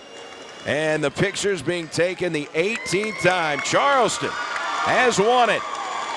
Danny Farmer and company brings the Blue Jays in here. They're 10-1. Just the second loss of the year for the Hornets. They fall to 8-2. You take a look at the Hornets as they move forward. Yes, 8-2, but my goodness, you know they're going to be a force in Class 1 again.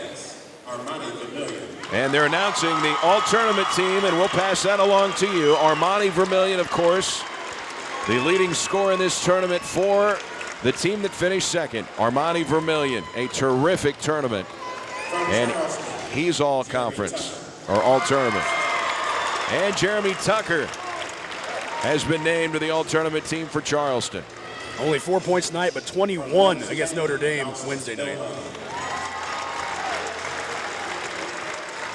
Next up, Dawson Dohan, the 6'4" post player for Notre Dame. From Bell City, Cole Nichols. Cole Nichols from Bell City, who had the 37-point game earlier. I don't know if Cole Nichols is here, but he was just announced. 93 points on the tournament in only 3 games. He's coming over from the far side to our right. Yeah, he's here. In the well-decorated Letterman jacket as well.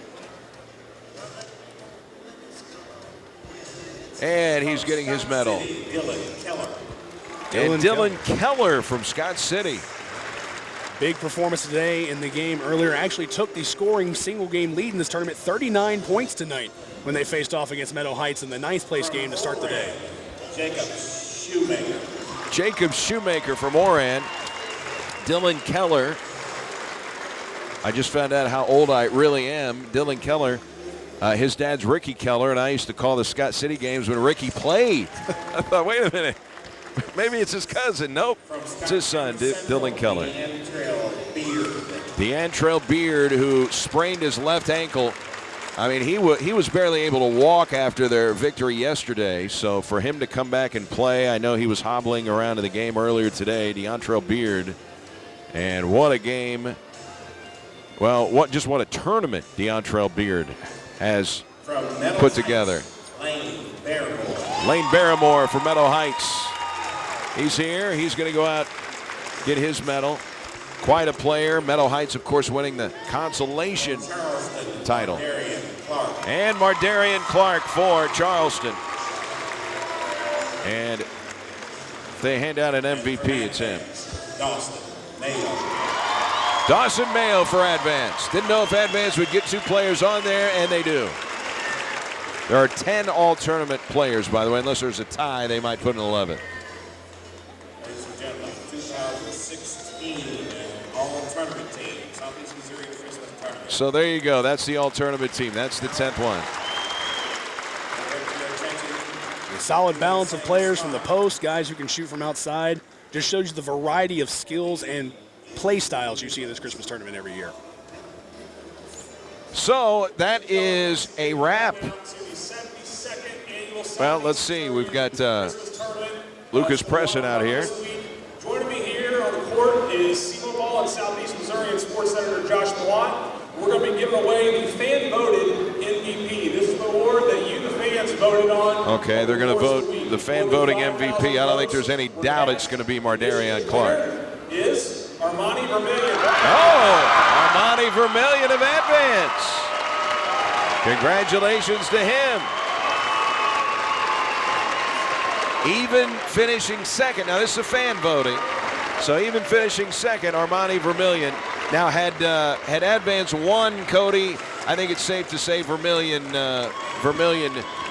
would have likely been the MVP if they were handing out an MVP. They used to, but apparently they don't anymore. Yeah, Armani Vermillion storming through with the fan vote. I checked it earlier this morning, and Mardarian Clark, who dominated throughout, just a sneak in the last day, I think, for the Hornets fans wanting to give some love to the smaller school players. Which is fine. And 66-60 is the final score. We certainly had some upsets. Raise your hand if you had the number 7 seed in the championship game and you had them down by 2 points in the fourth quarter over the top seeds. Raise your hands very high if you predicted that. A nice run for Advance. Yes, my hand is down, showing that, as you said, on the 60th anniversary of Carl Ritter and the Advance first championship in this tournament, what was then the College Prep Holiday Tournament, the 12th annual. At that point, the team coming through and showing that, yes, the Final Four squad from 2 years ago has been broken up a little bit, but the core is there between Vermillion, Webker, and Mayo, and they're ready now to move into conference play and maybe make a run at the Class 1 title again.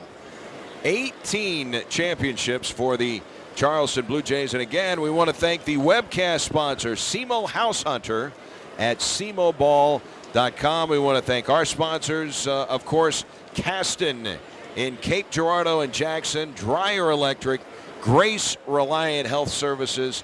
We're not able to put these games on the radio as we have for over 2 decades. Cody, you'll look down press row, and for anybody that comes to the Show Me Center, they see press row, they see multiple radio stations doing certain games. Well, they see certain radio stations coming on the air to do this school, and then when the next game comes on, they sign off, and they may not be back for a couple of games. That's not the way it works at our building.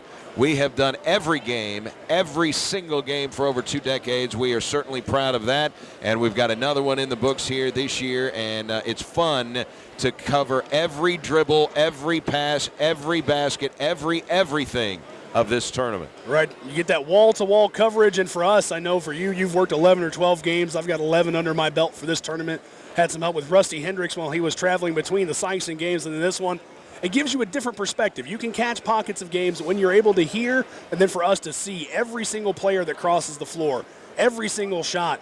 It builds up to this great finale, especially tonight with 2 teams like this who we followed throughout the tournament, looking like they were on a mission. And it comes to this conclusion with Charleston with their 18th championship. Again, 66-60, the final score, and you may have 1 or 2 cases to make.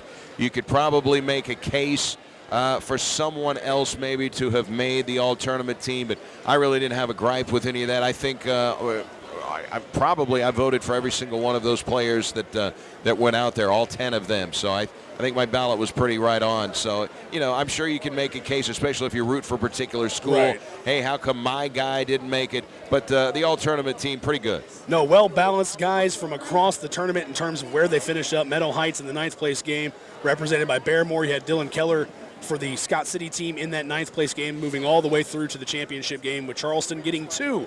And they're 2 big guys with Tucker and Clark both showing themselves dominant in the first 2 games of this tournament, stretching their way through, Clark especially tonight. So, yeah, I think I voted 9 of the 10 for what we had. So I feel pretty comfortable with the ballot, and as you said, there's no one that you can point out as a definite snub. All 10 of these young men definitely deserved it. Well, Mardarion Clark, with his performance, 30 points. One thing to keep in mind, there is such a large percentage of those points for offensive rebounding. I mean, that's not the MO and reputation that Mardarion Clark came on here, that he was just a dominant offensive rebounding player. But they needed all of those offensive rebounds. I mean, let's face it, it's a 2-point game in the 4th quarter. It finished with a 6-point spread.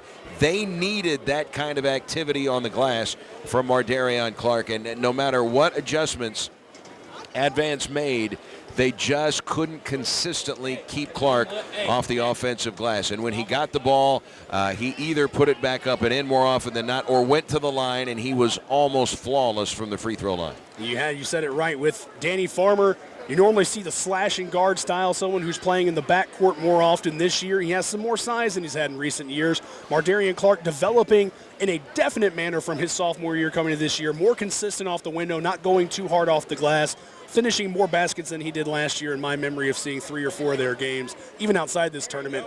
And then, as you said, just a prolific rebounding night for him and this entire team, but especially him leading that charge. That's the way they're going to have to win, and that's a team that we're still a couple months away, but this is the kind of team that can make some noise in Class 3, especially with having a player at 6'4". Not too many of the schools in that area have that. And we want to give you the final scoring here for the Advance Hornets. They were led by Preston Webker. Boy, he really went crazy in the second half. He had 16 second half points, 4 threes in half number 2, finished with 21, 19 for Armani Vermillion.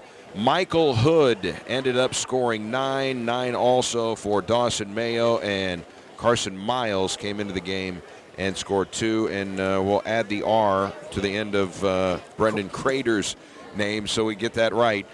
We apologize about that. We're just going by what we've got on the roster here. So 2 players in double figures with Webker and Vermillion, and Mayo and Hood just almost in double figures with 9 points. So it's just it's one of those nights where Charleston set the tone early. They came out, they were hitting shots early. The Hornets got out of the gate a little bit slowly, had a little early trouble with the press as far as turnovers, and those were things that we talked about. It would have to be a half-court game. Cape Central, holding Cape Central to 45 points is what Advance did. Holding Jackson to 46 points. You would think that it would probably have to at least stay in the 50s if Advance was going to win it, and it didn't stay in the 50s. It finished up 66-60.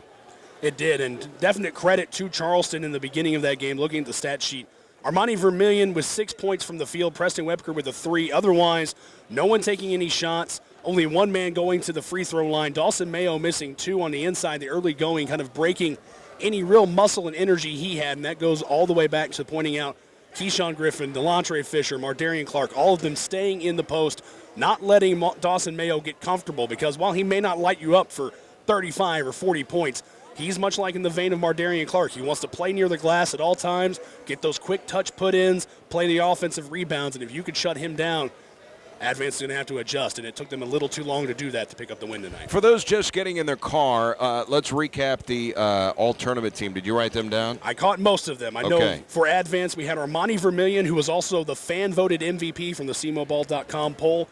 Dawson Mayo for Advance. For Charleston, we had Mardarion Clark and Jeremy Tucker. For Meadow Heights, we had Lane Barrymore. For Scott City, we had Dylan Keller. For Notre Dame, we had Dawson Dohan. And Cole Nichols for Bell City. I know I have those off the head. So those were members of the all-tournament team. I guess Jackson didn't get anybody on there. Jackson did not have anybody on that list, nor did Cape Central. Jackson or Cape Central not represented.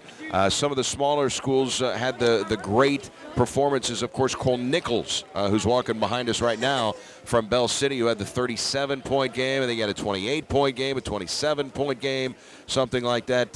Nichols, with all of that offense, he made his way onto the all-tournament team as well. D'Antrell Beard also on that team. And then Joe Shoemaker. Those are your final two. D'Antrell Beard from Scott County Central and Jacob Shoemaker from Oran. Yeah, Shoemaker as Oran. And keep in mind, I mean, let's look and congratulate Charleston on this championship.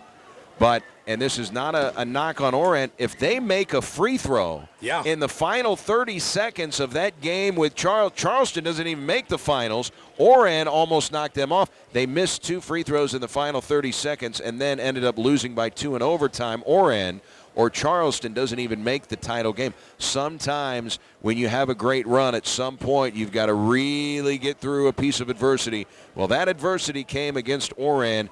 Charleston found a way. They found a way to win it, found a way to get into the title game. And in the final analysis, Oran being unable to hold on to that opportunity to kind of phase them out and put them into the fifth-place game, or the fifth-place semifinal game. By them not being able to do that, Charleston was able to catapult into the title. And I think we saw the very next day that took a lot out of Oran, and they didn't look like the same team when they ended up losing. No, they did not against Scott County Central. Think about that, just to put that in imagination. In the Final Four, if we had a 9 seed and a 7 seed, I can't remember recent years where that kind of chaos. I don't think it's ever happened. I'm about to say, stretching back recently, I can't imagine for sure. Now, there have been 71 previous tournaments, but it would be ludicrous to think that a 9 and a 7 have ever met in the title game. Especially without a 1 or a 2 to match up with that. Because Cape Central moving on into the 5th place game, and then Charleston would have moved in the same position. And you'd have to do some really extensive research. Had Oran beaten Charleston, has a 9 ever beaten a 1? Now, I've seen a 16 beat a 1 before I came over to Missouri. I broadcast the 1995 El Dorado, Illinois Holiday Tournament. They have 16 teams over there. And the one year that I broadcast over there, a 16 Hardin County beat McLeansboro, which is a 1. And if you read the great article Jeff Breer did on the Hall of Famer Carl Ritter, he was talking about over in the Bloomfield tournament, a 16 seed beating a 1 seed back in the 50s. Wow. So, it's very rare. It happens sometimes. You'd really have to do extensive research. Had Oran pulled off that upset, just how historical would it have been? Has a 9 ever beaten a 1 in this particular tournament, especially since the field was solidified in 1986. We've had the same exact teams.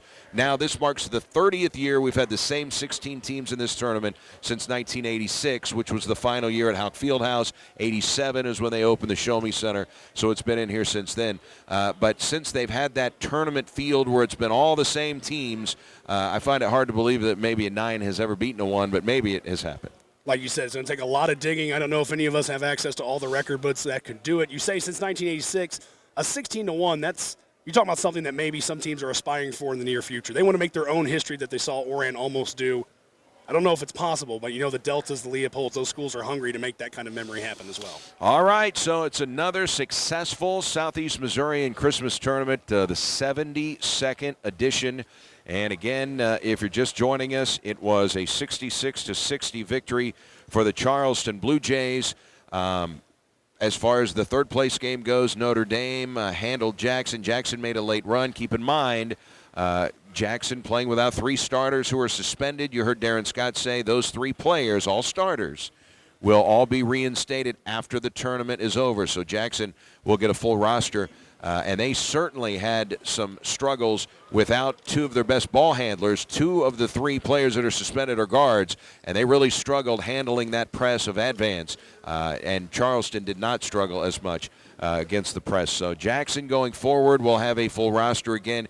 Cape Central bouncing back after, getting knocked off by Advance. Sometimes after a tough loss, you can see a team get affected by that. Drew Church had his team ready to go. They come out, and they beat Scott County Central pretty handily today. That's no pushover. Now, yes, you do have to know, much like with Jackson, D'Antrell Beard definitely playing below 100%. You could see him walking a little bit better onto the court tonight to take his medal, although, as you noted, Wednesday night he was definitely limping, foot wrapped off the floor. So take that into a little bit of effect, but no discredit to Cape Central. That squad is very talented, very athletic when they're playing together. They can do some work in Class 4. And if you talk about just enrollment, you would say, well, there's no way a team that has an enrollment of 1,100 should not beat a team that has an enrollment of 107. Scott County Central has an enrollment of 107. Cape Central has an 1,100 enrollment. But Scott County Central isn't a typical Class 1A school. They've got 18 state championships there, and they are always competitive, and they have won this tournament numerous times. So that's not your normal, Class 4 versus a Class 1. Scott County Central is a different breed of cat down there. So, but still an impressive win for Cape Central. No doubt, something they will put in their record book as they move forward, looking forward to the rest of their conference schedule. Now they get to go into the teeth of Jackson, Notre Dame, Sykeston, Poplar Bluff. Now the fun begins, but as you said, something to put under their belt and say, we beat a historically great team. Let's take that momentum and move forward. And momentum is something that you can gain from this tournament. I mean, let's just look at some things. Jackson comes in without 3 starters, and now they'll get the full complement of their roster back, but they had to go a little deeper into their bench, so Darren Scott has a little bit more of a handle on some of the guys that may not have been seeing the minutes before the suspensions took over for Jackson. So that may really help them down the line. Notre Dame came into this tournament under 500. When was the last time that happened? They finished on a high note, so they're over 500. Cape Central, who got off to such a slow start to the season, they lost their first 2, 0-2.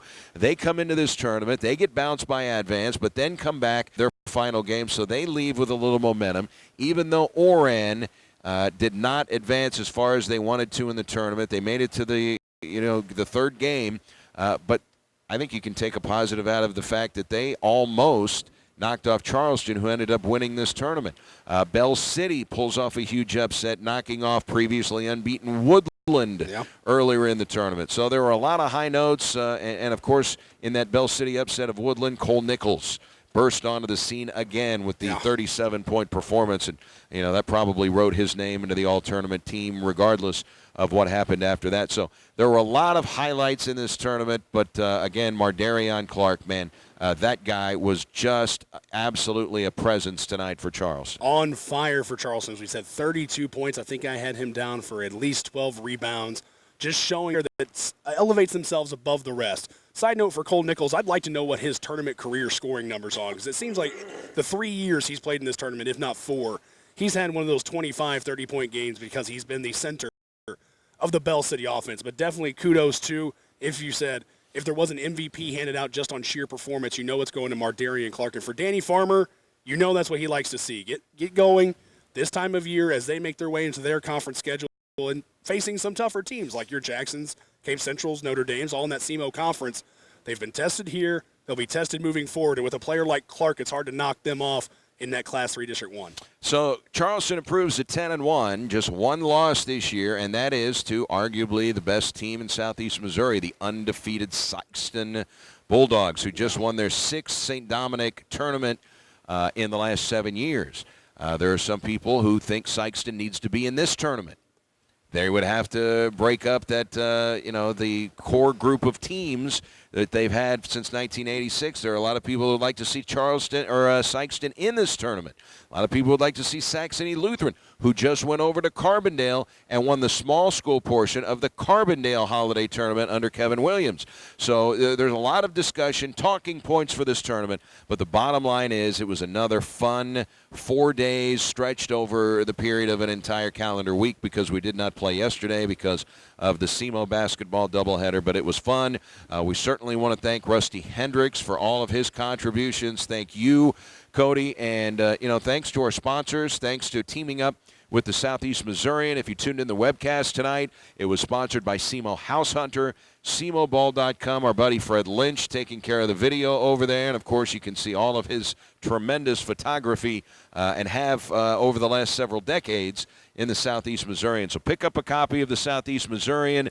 You can read all about the tournament at SEMOBall.com. Did we miss anything? I can't think so, other than wanting to also pass on kudos to you for another successful tournament, running 12 games out of the 26. I know combining that with the SEMO games last night, it can wear on a voice after a while. So kudos for staying strong during all of that. And then, again, as we talk about different teams coming to this tournament, just a final note that at the end of the day, this place is empty. But for a lot of these kids, no matter how many or how few people are here, for your Deltas, your Leopold, even your Meadow Heights and Scott Cities, these are players that play basketball at the high school level, knowing they're not going forward into a college position. They're playing on a Division I floor, for 4 nights in a row or 4 nights during a work week.